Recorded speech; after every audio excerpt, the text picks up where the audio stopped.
General Forsythe at the ARRICKAREE, A Thrilling Story of Indian Warfare, by Henry Inman. I was sitting in my office at Fort Harker on a warm evening in the latter part of September, 1868, musing over a pipeful of Lone Jack, upon the possible extent of the impending Indian War, which had already been planned by Gen Sheridan, in the seclusion of my own quarters, only the night before. It was rapidly growing dark. The somber line of the twilight curve had almost met the western horizon, and only the faintest tinge of purple beneath marked to the intermedium between the gloaming and the rayless sky. Nothing disturbed my reverie as I wandered in my imagination over the bleak expanse of the Arkansas, Cimarron, and Canadian rivers, so soon to be the scene of active operations, except the monotonous clicking of the relay in the window of the next room, where the government night operator was on duty, who was also meditating in the darkness. The terrible massacres on Spillman Creek, only a few weeks before, still furnished food for vengeful thoughts that would not down, as images of the murdered women and little ones rose in horrible visions upon the thick night before me. The dismal howl of a hungry wolf borne upon the still air from the timbered recesses of the Smoky added to the weird aspect that my surroundings were rapidly assuming, and there seemed some portentous and indescribable thing bearing down upon the place. Suddenly the operator, while the clicking of the instruments became more nervous and varied from their monotone of the whole evening, exclaimed, "My God, Major, what's this?" "What is what?" said I, jumping from my chair and rushing to his side. Quickly lighting his little lamp and seizing his pencil, he wrote upon a blank as I looked over his shoulder and read, while the clicking grew more convulsive still, these words. Gen Forsythe surrounded by Indians on the Republican. Loot. Beecher, the doctor, and many of the scouts killed, nearly the entire command, including the general, wounded. Stillwell, one of the scouts, ran the gauntlet of the savages and brings report. Call Carpenter, 10th Cavalry, and his command, leave immediately to relieve them. This was a fragment of the whole dispatch going over the wires from Fort Hays to Fort Leavenworth and Washington. We had taken enough of it to know that a terrible disaster had befallen the gallant Forsythe, of Sheridan's staff, and his plucky band of scouts, who were all civilians and Kansans. The headquarters of Gen Sheridan, who was at the date of this narrative in command of the Department of the Missouri, were temporarily established at Fort Harker. He was consummating his arrangements for a winter campaign against the hostile tribes, and the idea suggested itself that a body of carefully selected men, composed of the four best material to be found on the frontier, under the leadership of an experienced officer, could effect excellent results. These scouts, as they were to be termed, were to go anywhere, and act entirely independent of the regularly organized troops about to take the field. Generals Custer and Sully, the next in rank to Sheridan, both already famous as Indian fighters, coincided with this view of the commanding general, and it was determined to pick 50 equipped frontiersmen at once, commission Forsythe as their leader, who in the incipiency of the movement modestly solicited the responsible position. The 54 men were chosen from an aggregate of more than 2,000 employed by the government at various positions at Forts Harker and Hays. The reader may rest assured that only those were accepted who possessed the essential qualifications of indomitable courage, wonderful endurance, perfect marksmanship, and a thorough knowledge of the Indian character. Gen Forsythe chose for his lieutenant his particular friend F.H. Beecher, of the 3rd Infantry, a nephew of the celebrated Brooklyn clergyman. Some days were occupied at Fort Harker in fitting out the little expedition, but no unnecessary equipage or superfluous camp paraphernalia formed any part of the supplies. There were no tents or wagons. Pack mules carried the commissary stores, which were of the simplest character, and as the object of the party was war, its impedimenta were reduced to the minimum. Each man was mounted on an excellent horse, his armament a breech-loading rifle and 2 revolvers. This troop of brave men left Harker for Hays in the latter part of August, from which point their arduous duties were commenced. On the 29th of that month, all the preliminaries for taking the field having been completed, and their surgeon joined, they marched out of the fort on their perilous mission. After scouting over a large area for several days without meeting any sign of the Cheyennes, they concluded to go to Wallace to recuperate and refit.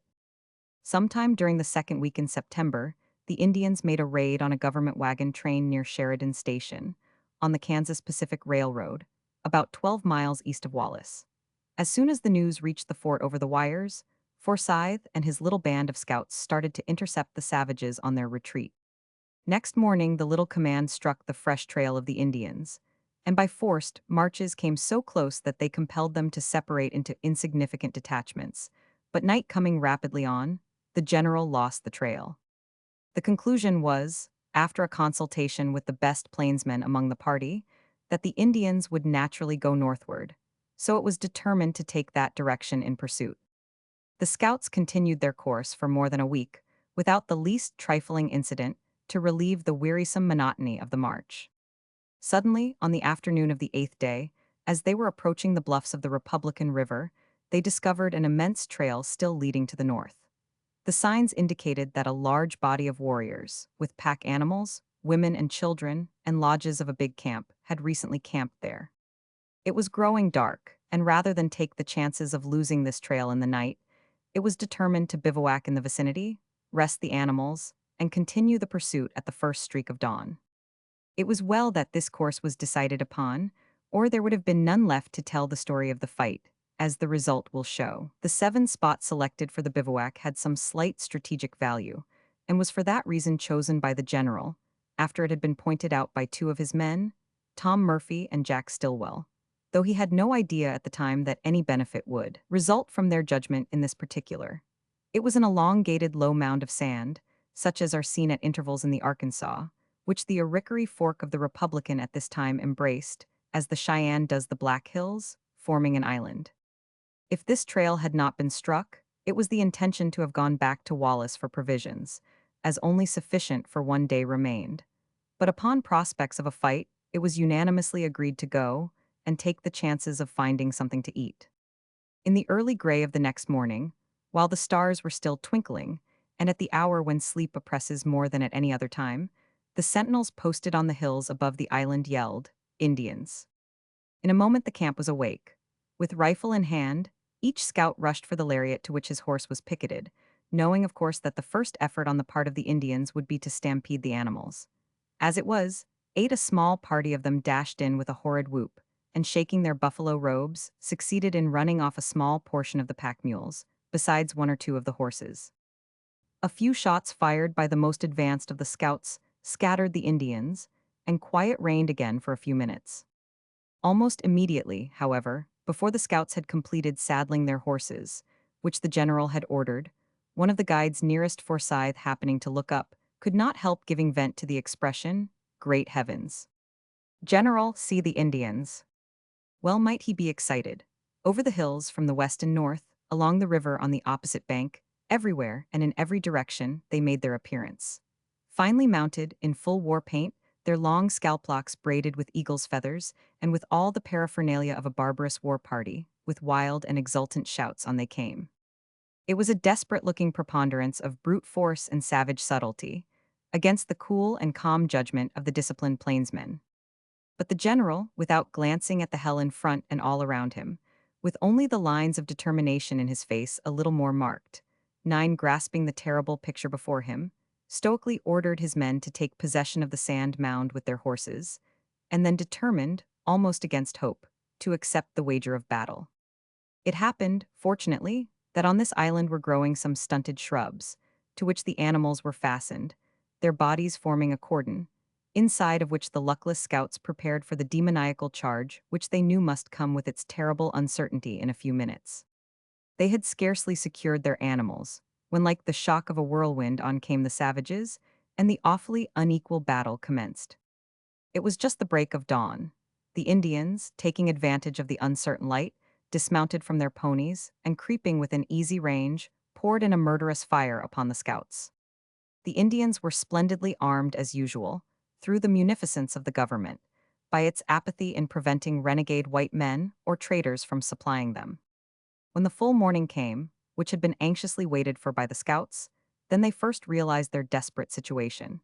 Apparten and lie as numerous as the sand grains of their little fortification, the Indians hemmed them in on all sides. More than 1,000 hideously painted and screaming warriors surrounded them, with all their hatred of the race depicted on their fiendish countenances, in anticipation of the victory which seemed so certain. Scattered among these, out of rifle range, were the squaws and children of the aggregated band, watching with gloating eyes the progress of the battle, while the hills reach out their diabolical death chant, and the howling of the medicine men inspiring the young warriors to deeds of daring. No one can form the slightest conception of the horrid picture spread before the scouts on the clear gray of that morning, unless he or she has realized it in the hostile encounters with the hostile tribes on the plains. Language is inadequate, and all the attempts at word painting fall so short of the reality that it were better left wrapped in its terrible incomprehensibleness. The general and his brave men took in their chances at a glance. They saw little hope in the prospect, but they determined, however, never to be taken alive. 1,000 deaths by the bullet were preferable to that, so made up their minds 11 to fight to the bitter end, which would only come when the ammunition was exhausted or themselves killed. To this end they commenced to entrench as best they could, by scraping holes in the sand with the only implement at their command, their hands. They succeeded in making a sort of rifle pit of their position, but before the work was completed, 2 of the scouts were killed outright, and many wounded, among the latter the general himself. Owing to the dreadful firing of the Indians, who continually charged down upon the island, the doctor was compelled to abandon the care of the wounded and become a combatant. He did excellent work with his rifle, but a bullet soon pierced his brain, and he too fell dead. In a few seconds after the doctor's death, in the midst of a terrible onslaught by the Indians, the general was again struck, this time near the ankle, the ball perforating the bone as perfectly as if done with an auger. The firing of the scouts had not all this time been without telling effect upon the Indians. Many a painted warrior had bitten the dust before the sun was 2 hours high.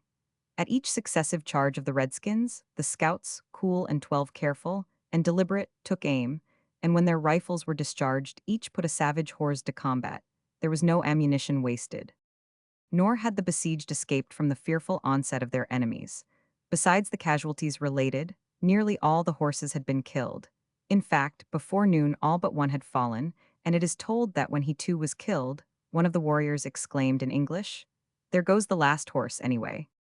At this juncture, with all their horses killed or wounded, the Indians determined upon one more grand charge, which would settle the unequal contest. So they rallied all their forces and hazarded their reputation upon the aggregated assault. This charging column was composed of about 150 dog soldiers and nearly 500 more of the Brules, Cheyennes, and Arapahoes, all under the command of the celebrated chief, Roman Nose. Superbly mounted, almost naked, although in full war dress, and painted in the most hideous manner, formed with a front of about 60 men, they awaited in the greatest confidence the signal of their chief to charge. Their leader at first signaled to the dismounted men beyond this line of horsemen to fire into the 13 scouts, and thus make his contemplated charge more effective. At the moment of the fusillade, seeing the little garrison was stunned by the fire of the dismounted Indians, and rightly judging that now if ever was the proper time to charge, Roman Nose and his band of mounted warriors, with a wild ringing war whoop, echoed by the women and children on the hills, started forward. On they came, presenting even to the brave men awaiting their charge, a most superb sight. Soon they were within the range of the rifles of their friends, and of course the dismounted Indians had to slacken their fire for fear of hitting their own warriors. And this was the opportunity for the scouts. 14, now, shouted Forsythe, and the scouts, springing to their knees, cast their eyes coolly along the barrels of their rifles and opened upon the advancing savages a deadly fire. Unchecked, undaunted, on dashed the warriors. Steadily rang the sharp report of the rifles of the frontiersmen. Roman Nose falls dead from his horse. Medicine Man is killed, and for an instant the column, now within 10 feet of the scouts, hesitates, falters. A cheer from the scouts, who perceive the effect of their well-directed fire, as the Indians begin to break and scatter in every direction, unwilling to rush into a hand-to-hand struggle. A few more shots, and the Indians are forced back beyond range. Forsythe inquires anxiously, "Can they do better than that, Grover?" "I have been on the plains, General, since a boy, and never saw such a charge as that before." "All right then, we are good for them." It was in this grand charge, led in person by their greatest of all warriors, Roman Nose, that Beecher was mortally wounded. He suffered intensely, and lingered some hours before his manly spirit was extinguished. He and I were warmly attached to one another.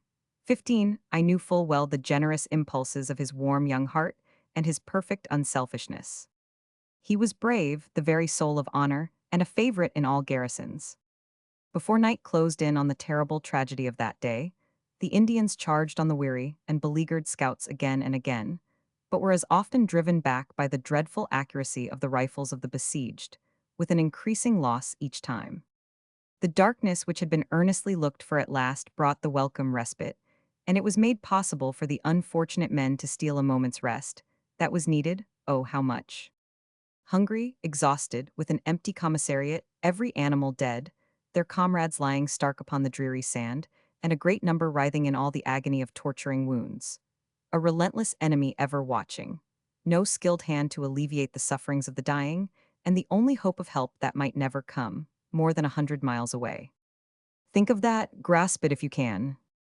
Later, while the night yet thickened, preparations were made to meet the events that were sure to come with the morning's light, and the little 16 fort, for it had certainly now reached the dignity of that title, was made still stronger. For gabions, the swollen carcasses of the dead horses were used, and huge slices were cut from their thighs for food. Thank God, the torturings of thirst were not added to their other sufferings, for water was easily obtained by digging a short distance. Thus strengthened, a midnight council of war was held in whisperings, and it was determined to send 2 of their number to Fort Wallace, as desperate as the undertaking was. A mere boy, Stillwell, and another, Trudell, expressed their willingness to make the attempt. The brave men crawled from the island to run the gauntlet of the watchful savages, ever on the alert to take advantage of the least unfavorable demonstration on the part of their prey, as they fully believed them. We will leave them making their way cautiously, but hopefully in the darkness. For it is not the purpose of the writer at this time to tell of the noble efforts of these brave messengers in their hairbreadth escapes on their lonesome and perilous journey. But let us turn to the worn-out and wounded band of heroes again, to learn how they fared during the long days before help could 17 possibly reach them. Even were Stillwell and his companion able to reach Wallace. The sun rose in all the splendor of a Kansas autumn morning, but the landscape bore the same horrid features of the day before. All through the weary hours the Indians kept up an incessant firing, though no serious charge was attempted.